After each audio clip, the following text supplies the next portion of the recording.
All right, welcome back to Lean Brothers. So today we wanted to show you what we're turning into our new door area. So we've decided, we've been outsourcing our doors for years, and it's just gotten hard with schedules, quality, things like that. And so we decided to finally take matters into our own hands. My good friend Joe Sylvie has been telling me we need to do it for a while. He set up a super lean door area, which one of these days we're going to go up and do a tour of his shop. So I want to thank him for pushing me and encouraging me to set this up. Ours is very much a work in process, but we thought we'd give you a quick update, show you what we're working on. It's a big mess right here right now, but we've got dust collection coming in the next few days. The electrician's been working the last few days to get some wires over here so we can start getting some of this equipment working, but we'll kind of show you, and maybe let's start over here, Darren. So we'll start with this blue machine that's being used as a workbench right now. So this is actually a new coping machine from Circle T.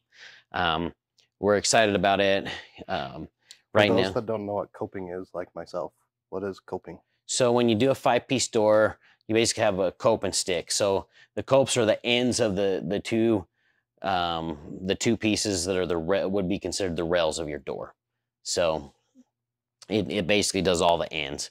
And so we'll go into detail with this machine, but it's a quick change machine. So once we get it set up, we'll do a video just on that machine, but it's going to be awesome. Behind that, you can see we have a rip saw and a molder right here. So we purchased these to do moldings, to cut our S4S stock for the doors, as well as we have a bunch of jobs. Last year we did, we spent a lot of money outsourcing molding, and so we decided that we would kind of combine, get the molder as well as the rip saw, so we could do that for the doors, and so we didn't have to outsource so much. So again, the electrician's here. We should actually have this wired up. We'll get it cleaned up and everything's been sitting here collecting dust for a couple of weeks. So this is the molder. Yep. And a molder, in my terms, makes molding. Yep. Okay. So it's got 5 basically planer or shaper heads on it. And so as soon as you cut your board to, let's say I need to make like a 3-inch piece for stile and rail doors, then I would rip those pieces to 3 1/4 on the rip saw, and then put that piece in. We don't have to plane it. We don't have to join it, nothing. We just put it through the molder and it'll come out sized, ready to go. So can this also make like crown? Yep. And baseboard and stuff like that? If yep. you have the right tooling, I'm assuming? Yep. Yeah, you have to get the right knives, and eventually we'll do that. We have a big job we'll be starting here in about a month. It's 25,000 feet of baseboard that we'll actually be running. So we'll try and get some shots of us doing that. But and then the rip saw, what does that do? So it basically straight lines your boards. When you have your lumber come in, it usually comes in, it's crooked. And so you run it through that straight line rip. It actually has a laser on it. Run it through to straighten it. And then you set the fence kind of like a table saw. It's like a table saw almost with a power feeder. It'll just pull the board right through and cut it to the right width. Got it. And we'll do individual videos on all of these. This is just a quick... Yep, just a quick and overview. Dirty look at what's going on. Very dirty. Very dusty. That looks very dusty over there. It is messy right here right now. We've been moving equipment around, trying to figure out where to put things. What's this machine going to be called? We haven't named this one yet, but we'll come up with a good one, I promise. So, and we have our robot coming in soon, our sanding robot. So that one, its name's Cosmo, but we have a little surprise for that one. So I know what it is. Darren does know what it is. So since you print all our stickers.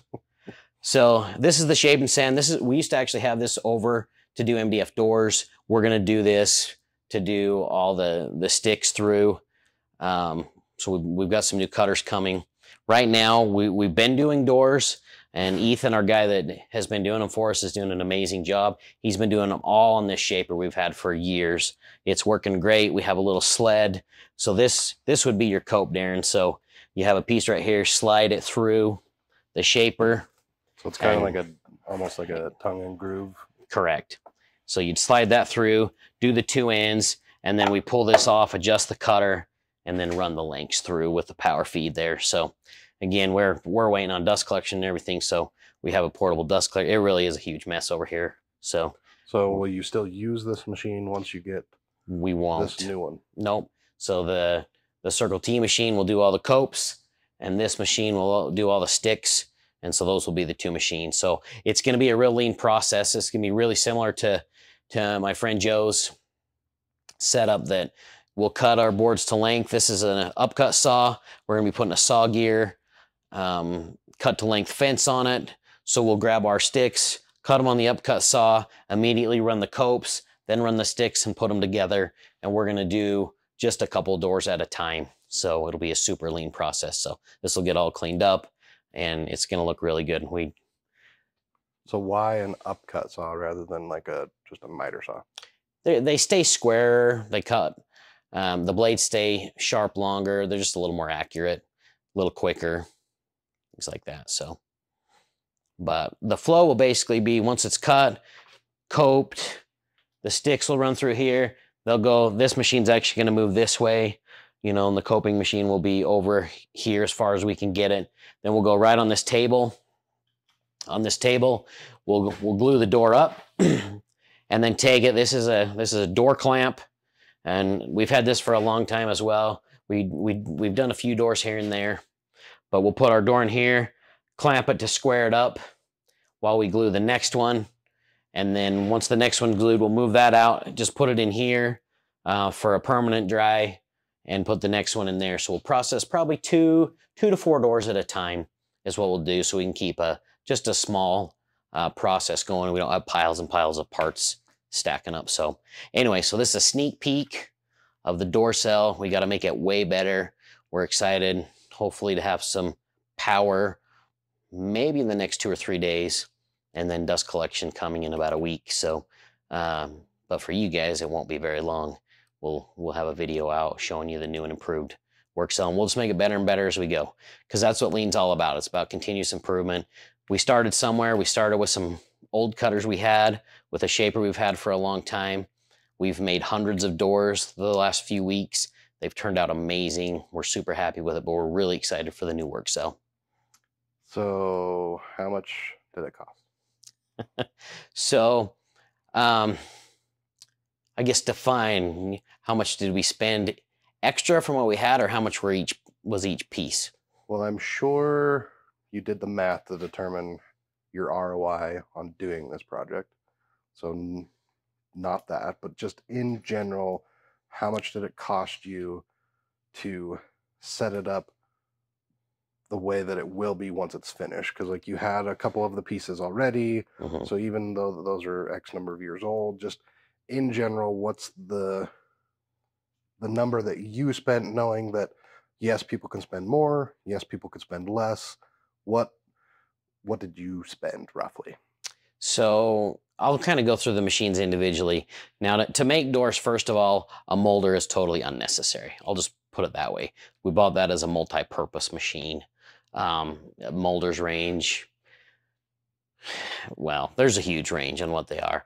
I think, this is a 5-head molder from Stiles. It's a Kentwood. I think it was about $60,000. We actually bought last year's model that they were blowing out, so we saved about $10,000. Really wasn't much change other than they squared up the hood and modernized it a little bit. So anyway, so that's about what that is. The Circle T machine, those are in the low 30s. The coping machine, we actually saw this at a trade show a couple years ago. We're super impressed with it. It's the same brand as our miter fold machine. Just very well built machines. So that's about how much that was. The shapers, they're in I think they're $7,000 or $8,000, and the power feeds are probably $1,500, $2,000. Although that won't be being used, you could set it with even a cheap shaper, but the nicer the shapers are, the easier they are, and that's a really nice shaper. So that's about what those are, but that won't be used. The upcut saws, I think they're about $6,000. And then the saw gear will probably be $2,000 or $3,000 or $4,000, depending on what features we decide to go with on the cut to length. The shape and sand that we'll be using for our sticks. This is definitely not necessary to have this, but we already had it. It wasn't worth selling, but this is about a $50,000 machine.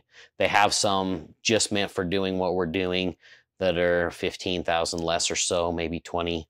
I think they're in the high 30s, low 40s actually. So, and then the clamps, I think this clamp was $4,000 or $5,000. This one was, this one I bought a long time ago, so I'm not sure what they are today, but I think we paid $3,000 or $3,500 for it. So 100,000.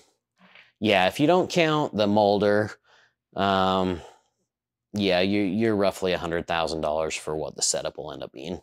And your typical philosophy is you want to make sure that your ROI is less than 18 months. I'd like it to be 18 months. Yep. Well, there's your hard questions. If you have more, maybe Tyler will answer them down in the comments. I'll try and be better. Sometimes I forget to check the comments, but we appreciate you guys watching. If you do have questions, put them in the comments. I will try and answer them. And we also in the past have just recorded videos answering the comments. So even if we don't answer them in the comments, we'll try to record a video. Yeah. Well, keep improving. Make that continuous improvement. Enjoy your lean journey. We'll see you next time.